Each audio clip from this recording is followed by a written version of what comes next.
Good morning, everyone, and thank you for being with us today. As we begin, I would like, first of all, to place our conversation within the wider scope of UNESCO's global mission. Across the world, young people are facing pressures that are truly reshaping their lives. Economic uncertainty, but also climate related emergencies, conflict too often, and of course, still the long shadow of the COVID-19 pandemic.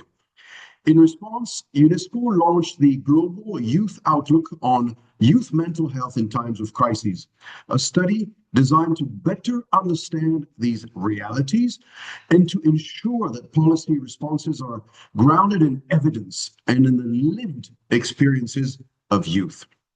UNESCO's report, Caribbean Resilience, exploring the impact of community violence on youth mental health, represents the Caribbean's contribution to that global effort.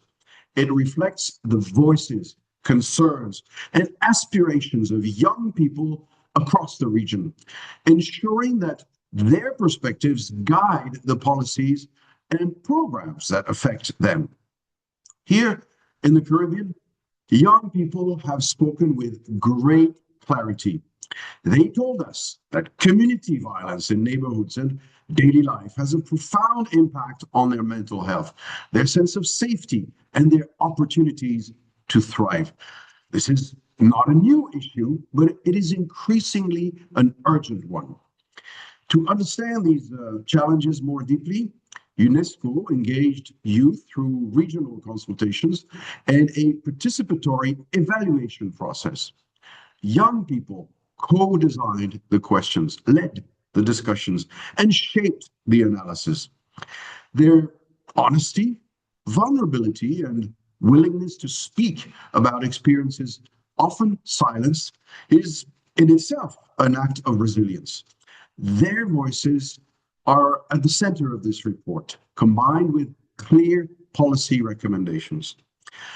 Across all these dialogues, the young people described navigating environments that are shaped by intergenerational trauma, poverty, stigma, and cultural norms that often discourage open discussion about mental health.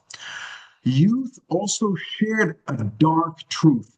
Many feel as if young people have no safe space, where some homes mirror the chaos of the streets. Mental health challenges both stem from and fuel community violence. Yet, stigma, cultural norms, and limited services leave many young people suffering in silence. Violence disproportionately affects youth.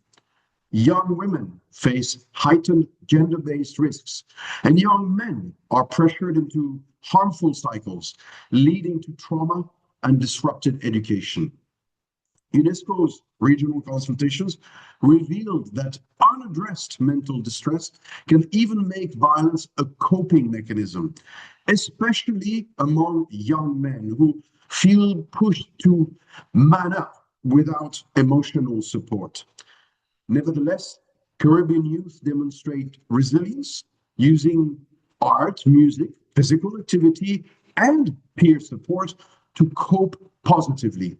They reminded us that those who commit violence are often in need of care themselves, and that breaking these cycles requires trust, community engagement, and tackling stereotypes.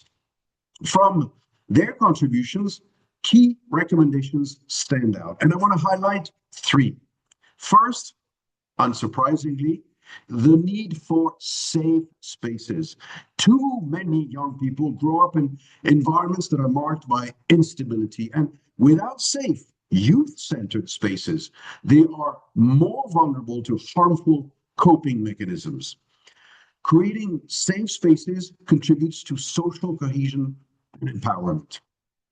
Second, there is a critical need to address stigma, which remains a significant barrier to accessing mental health support.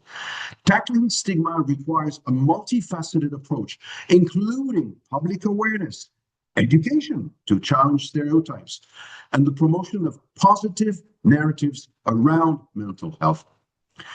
And third, I want to mention the importance of youth leadership. Despite the challenges they face, young people remain hopeful and determined to be part of the solution. They're not just asking for change, they are ready to lead change. They want to co create solutions and participate in decision making.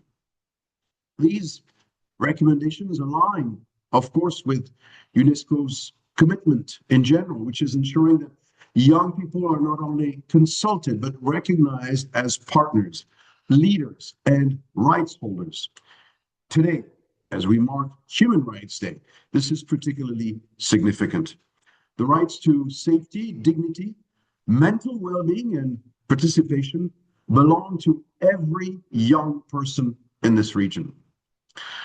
The report is not a conclusion, it is an invitation to governments, civil society, educators, and communities to work alongside young people to advance meaningful change.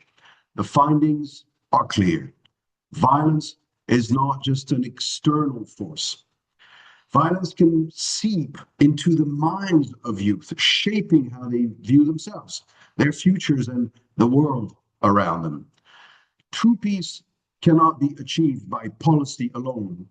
It must be built through the daily experiences, relationships, and emotional realities of youth across the Caribbean. As we launch the report and open our roundtable, let us try to listen and also reflect honestly and commit to meaningful action. Young people have told us what they need. Now it is our responsibility to respond. Finally, I want to express my sincere thanks to our panelists joining us today. Your engagement is essential as we work to build safer, more resilient, and inclusive environments for youth across the Caribbean. Thank you.